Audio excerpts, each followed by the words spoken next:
long before his name was spoken across continents, long before the pages of history carried his story, a boy was born in the desert city of Mecca. The air was hot, the winds carried dust, and the tall mountains surrounding the valley seemed to guard the little town from the world beyond. This was a land where powerful tribes ruled, where honor and loyalty were prized above all, and where the harsh desert demanded strength from every man and woman who lived there. It was here, in this ancient place, that Muhammad, the son of Abdullah, entered the world. His father had passed away before he was even born. Imagine that, a child born without ever seeing the face of the man who gave him life. His mother, Amina, held him close, her heart full of both love and sorrow. She named him Muhammad, a name that meant the praised one, as if destiny itself was already whispering about his future. Muhammad's early years were not spent in palaces or gardens. Instead, he was sent to live in the desert with a foster mother, as was the custom of the time. There, the boy breathed fresh air, learned the language of his people in its purest form, and grew strong beneath the vast skies filled with stars. The desert gave him more than health, it gave him a sense of wonder, of silence, of reflection, but fate was not gentle with him. When he was just 6 years old, his mother Amina passed away. Imagine the heartbreak of a young boy, standing at his mother's grave, feeling the weight of loneliness pressing on his shoulders. First his father, now his mother, Muhammad was left an orphan. Yet, instead of breaking him, these losses began to shape his character. They carved into him a deep sense of empathy, an understanding of pain, and a kindness for the weak and the forgotten.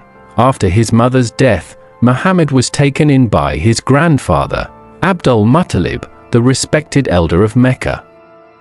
Under his care, the boy was treated with affection and honor. But even this warmth did not last long. Only 2 years later, his grandfather passed away too. The young boy must have felt as though life was constantly pulling away the people he loved. At 8 years old, Muhammad came under the care of his uncle, Abu Talib. Though not a wealthy man, Abu Talib protected his nephew fiercely and raised him like one of his own sons. It was during these years that Muhammad began to learn the ways of trade, traveling with caravans across the desert, watching the markets, and listening carefully to the words and actions of men. Even as a child, people noticed something unusual about him. He was quiet, thoughtful, never one to join in wild games or mischief. When disputes broke out, it was young Muhammad who often brought calm. He was honest to a fault. People began to call him Al-Amin, the trustworthy, the reliable. Imagine living in a place where words carried great weight, where trade and reputation were everything, and to have people across the city say, "If Muhammad says it, it must be true."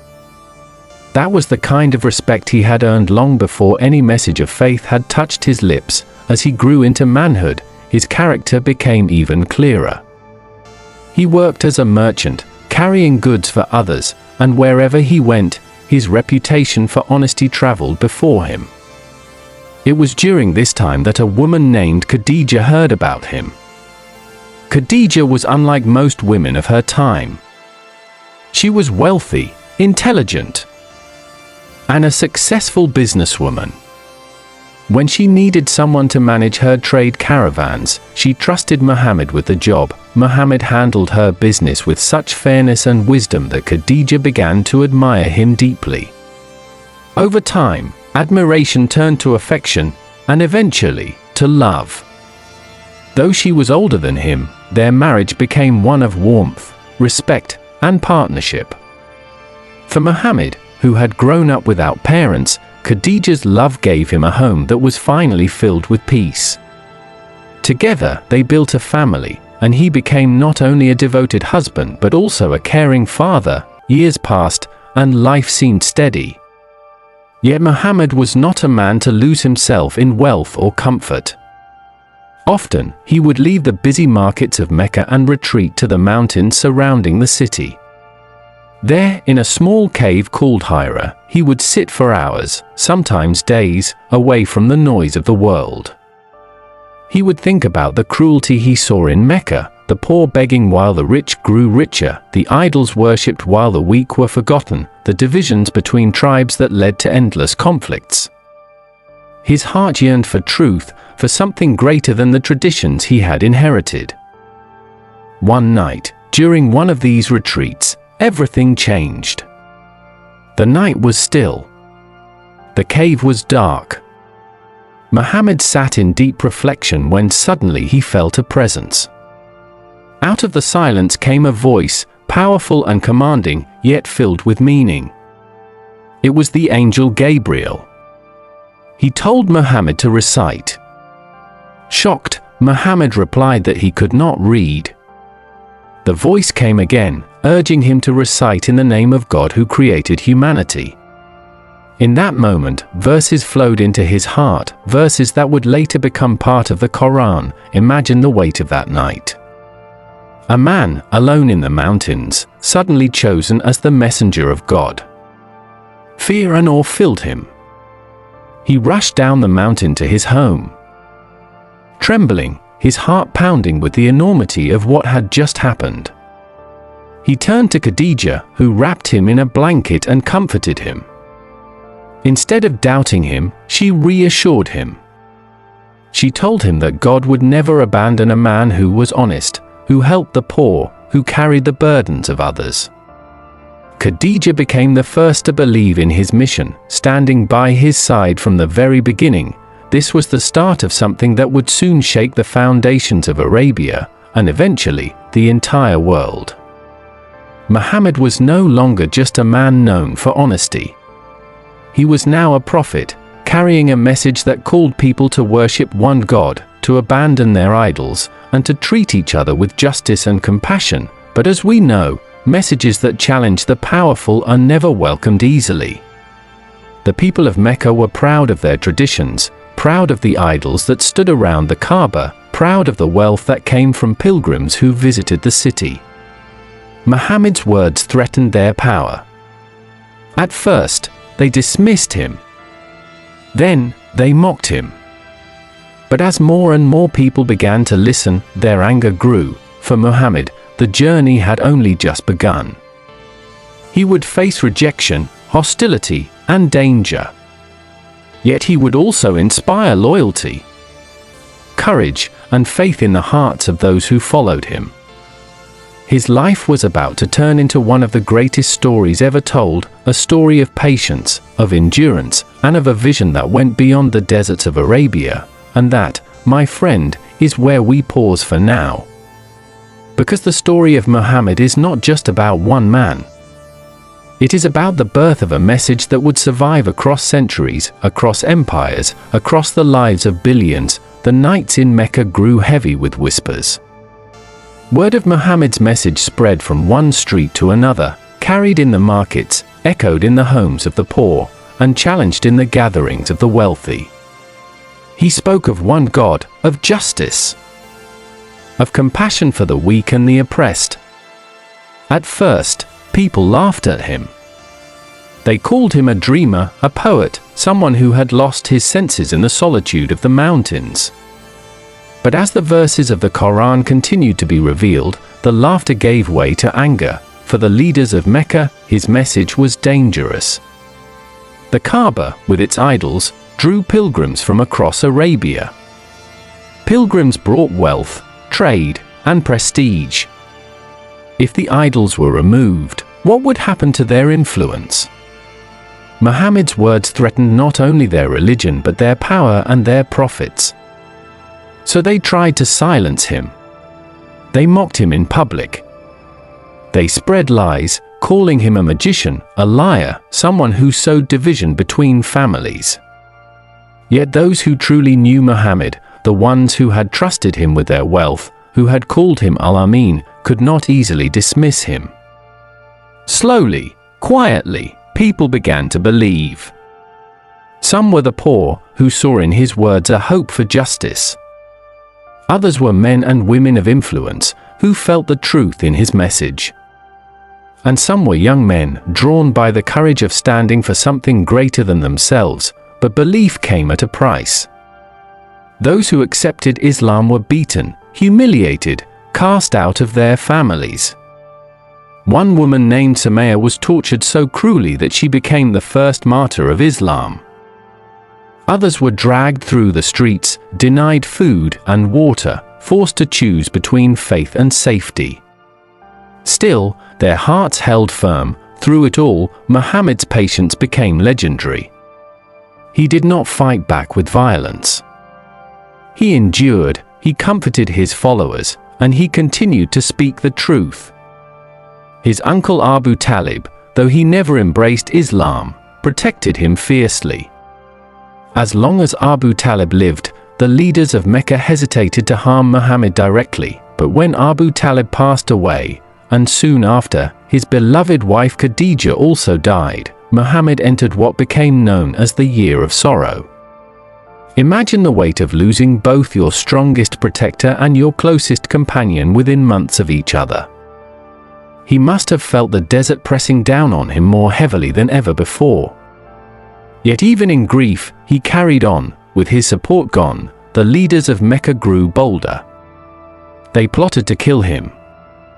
They attacked his followers. They even placed a boycott on his entire clan, refusing to trade with them, leaving men, women, and children hungry and suffering in the dry valley outside Mecca.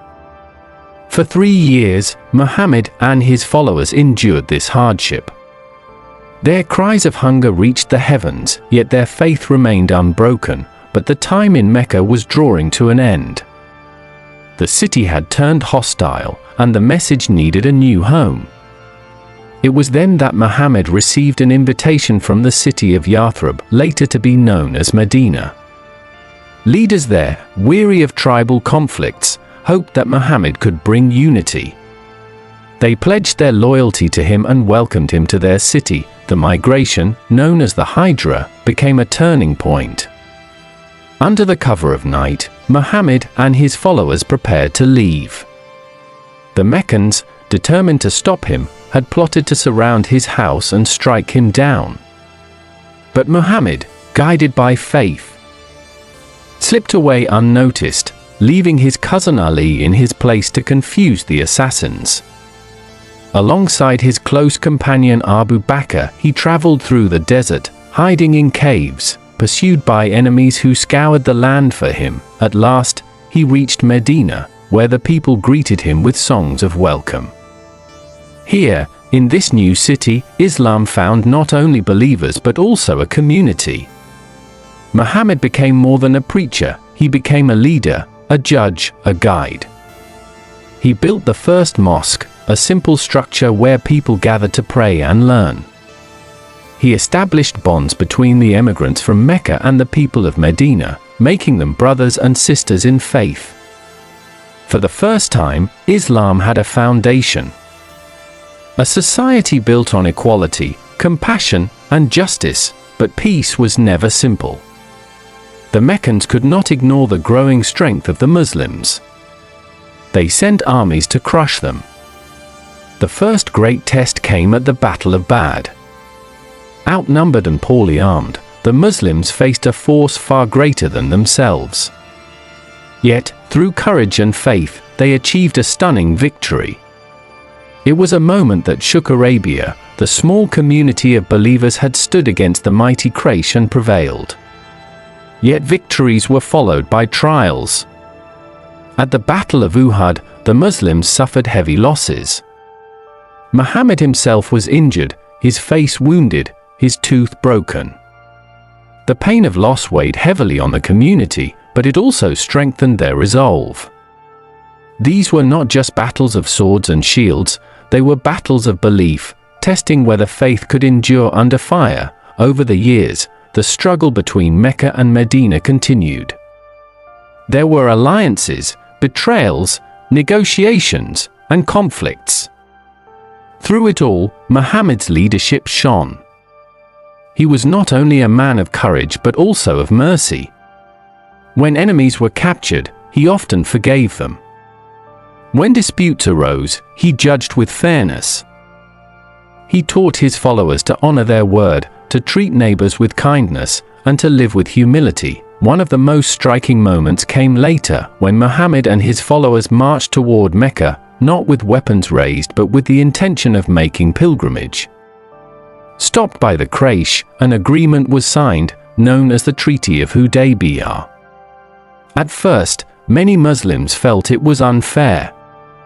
Yet Muhammad saw in it a greater wisdom.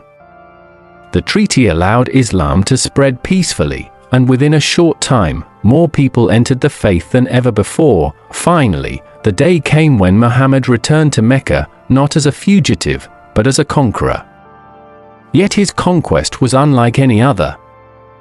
There was no bloodshed, no revenge. He entered the city with his head bowed in humility. He forgave those who had once plotted to kill him, those who had driven him from his home. The idols around the Kaaba were destroyed, and the house of Abraham was restored to the worship of one God. It was a moment of triumph, but also of mercy. The years that followed saw the message of Islam spread across Arabia. Tribes that once fought endlessly came together under a new sense of unity. Muhammad continued to live simply, never surrounding himself with luxury, never seeking wealth or power. His home was modest, his meals were humble, and his heart was always turned toward God. As his life drew to a close, he delivered a farewell sermon during his last pilgrimage. Standing before a sea of people, he reminded them of the principles of justice, equality, and compassion. He told them that no Arab was superior to a non-Arab, no white man superior to a black man, except by righteousness and good deeds. He urged them to treat women kindly, to honor the weak, to remain united. His words echoed across the plain, leaving a message that would outlive him, carried in the hearts of generations to come. Soon after, his health declined. Surrounded by his companions and family, he passed away in Medina, leaving behind not wealth or monuments, but a message, a faith that called people to worship one God and to live with mercy and justice. The man who had once been an orphan in Mecca, who had faced loss after loss, who had been mocked and hunted, had now become the most beloved figure in the hearts of millions. His story is not just about history. It is about the resilience of the human spirit, the power of truth, and the way one life, lived with sincerity and courage, can change the world forever. And that brings us to the close of our journey with Muhammad, peace be upon him. A story of sorrow and triumph, of struggle and mercy, of a man who carried a message that still speaks to us today. I share stories like this every day. Subscribe so you don't miss the next one.